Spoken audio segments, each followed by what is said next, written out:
Hi, welcome back to my channel, or welcome if it's your first time here. I'm Lindsay, and my finger was bleeding and I didn't know, and I touched my face and I had a streak of blood over my face, so if there's blood on my face, that's why. But also, I am going to do this video talking about some of my favorite books that I read as a teenager. It's not about the books I read in high school, like the ones we were assigned to read, because I wasn't assigned to read a lot of books. In all honesty, I don't know why. Actually, I could probably come up with a theory because I went to school in Florida, so that's probably why. But I had to read Othello 3 times, and every time I told my English teacher that I had already read it, and they made me read it again. And I understand I could have lied and said I had read it again and just gone off of what I remembered, but no, I read it 3 times. I don't know why I decided to. Maybe I just really wanted to understand the text, and by the end, I sure did. I will say, one summer we had a reading list that got messed up, because I don't know if school still did do this, but we had summer reading list books that we were supposed to read between grades. At least in high school we did, and one summer the reading list had Looking for Alaska on it. I don't know why. Something got messed up. This was not supposed to be on our reading list. I think the entire list was wrong, and my teacher was not pleased with the school district for that. But yeah, let me just get into the video and talk about all of my favorite books from high school. I don't have all of them with me, but the ones I do, I will show you. The first book I have with me, it's Eleanor and Park. I'm sure people have heard of this book because it's by Rainbow Rowell, who is a pretty popular author, and honestly, I still have some books by Rainbow on my TBR, so we may revisit these. But Eleanor and Park, a friend recommended to me, and I think it was because of that line that is iconic. I still see it on the internet everywhere, that says, it was like, she's like art, and art isn't supposed to look good, it's supposed to make you feel something. I think it was something along those lines. And it's really funny to look back at that line as an adult, because Park was like 15 saying that, and it's not just like, it's fiction, it doesn't have to be realistic. And I'm sure there are 15-year-olds that, like, 15-year-olds have the intelligence to say those kind of things. It's just, where? Who?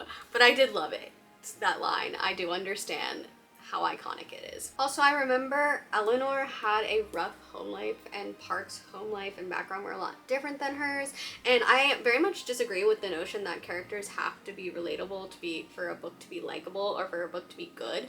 But I will say, for teen and YA novels, I do like it when characters have a lot of different backgrounds and are going through a lot of different things, because I think it's nice for kids and teens to have characters that they can relate to or are going through things they may be going through that aren't talked about as much, because it can help them cope with and process those things. I know personally it's felt cathartic to read stories where characters were going through things I was, or feeling same feelings I was feeling at the time I was reading them. So that's, you know, something that I can always get behind, and also just, it's a good book. I think it was pretty sad. I do remember being sad, but it just, like, I remember feeling many feelings that this is like a really good book for teens to read. Just well written. Don't know what else to say about it. The next book I think I read in high school. If I not, I read it in middle school, but I'm pretty sure, I'm trying to talk about books I read in high school, so I'm pretty sure I read this in high school, and it's Perks of Being a Wallflower. I did read it after I saw the movie. I wanted to see how it compared to the movie, and I do think the movie was pretty true to the book, if I remember correctly. I mean, you get more of like Charlie's backstory and more, and kind of more details as to what was going on to him and what caused his trauma and all that kind of stuff. It is, again, like a hard read in that sense, but I think it's important to read stories like that. It's, again, so important for kids and teens to hear stories that are harder to hear, because if there are kids and teens going through that, it can be helpful, and it's just also good for humans to understand what other humans can go through.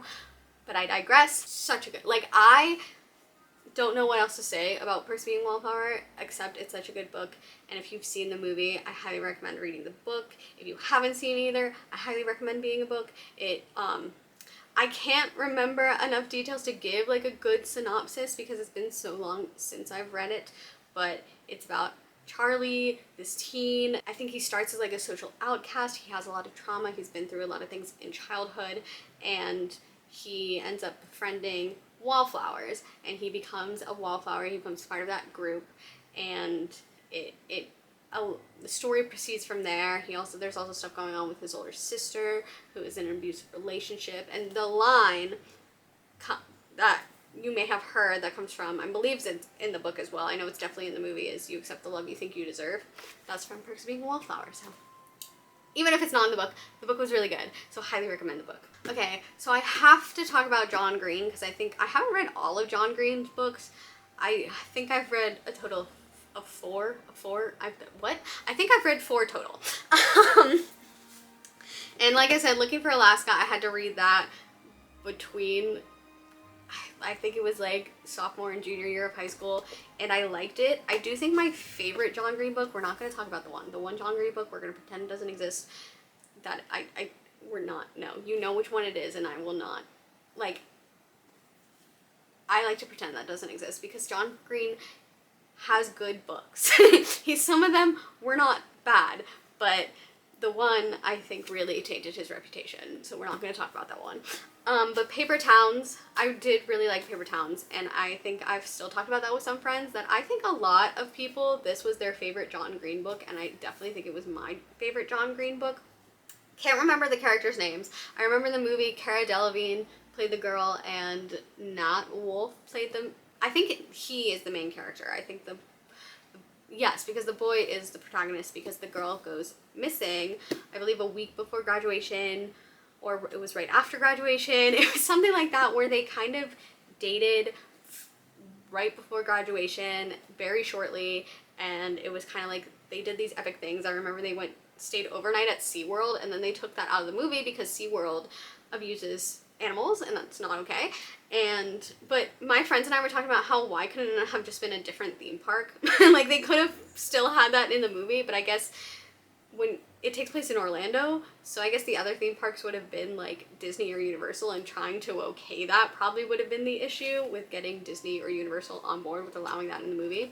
But also just go to just like make up a theme park. But yeah, I just remember, I still think about that scene where they are going into a abandoned house. I think this was a big part of the book, where there's an abandoned house that they would kind of hang out in. Oh yeah, because the girl would leave clues in there. I think she left clues in there, and so the protagonist, the boy, he would go in there and look for more clues, and they were all scared to go in there, him and 2 of his friends. So to make themselves feel less scared, they sang the Pokemon theme song. And I remember just loving that part.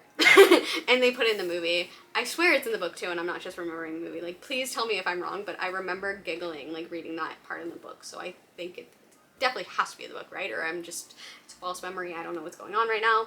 But this is probably my favorite John Green book. Looking for Alaska was good as well. I did read a couple books that had like this theme of like teen mental health.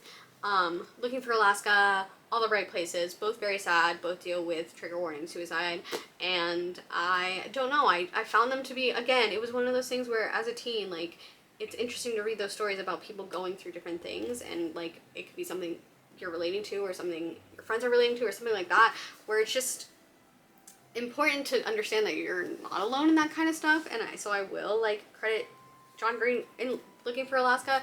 It's just the difference is that Alaska isn't the protagonist, but with All the Bright Places, neither was the boy who was suicidal. The girl is also dealing with mental health issues of her own, so you do kind of get to dive into their thought processes. But it's just, I think they were like, they're both darker books, and they both do have like romances with the mental health, so I can understand why people don't like it, because I know people don't like the romanticization of mental health, but I don't think they were romanticizing it. Like, no one saved anyone in both those books, but even so, it's fiction, so sometimes those toxic relationships that aren't realistically wouldn't work and shouldn't be romanticized in real life, you can get away with that stuff in fiction. Like Finding Audrey, I almost said Aubrey. Finding Audrey was another one that dealt with teen mental health. I think she's like 13. I think she was pretty young. I was an older teen when I read this, and she has really bad social anxiety because of bullying at school. She won't even go outside her house. She rarely goes outside her house. She wears sunglasses inside her house because she can't make eye contact. Like, she has really bad social anxiety, and she does eventually start to get over it with the help of her brother's friend, so it is a little bit more romantic and romanticizing it. But I just also think it's one of those interesting stories where you read about, like, I don't have social anxiety, but I still found it was interesting to read about this and to see what it's like for people going through something like that. I do think being in the teenage age group, you're going through a lot, and especially I think a lot of teens struggle with mental health, so I do like a lot of books that really tackle teen mental health and that kind of stuff. Clearly, for some reason, on something that I read a lot. I didn't read as much fantasy, which is my favorite now, or even romantasy. I think the only one that I really read, besides like Twilight, but I read that when I was 10, so that's not in high school. The one I read in high school was like the first like steamy fantasy. I think it was less focused on the fantasy than it was on like the romance and all that kind of stuff, but it did have a fantasy world, a fantasy school, and that would be the Vampire Academy. I don't know if I ever finished the series. I do remember reading multiple books, and I don't have them because it was a friend's favorite and I borrowed them from her.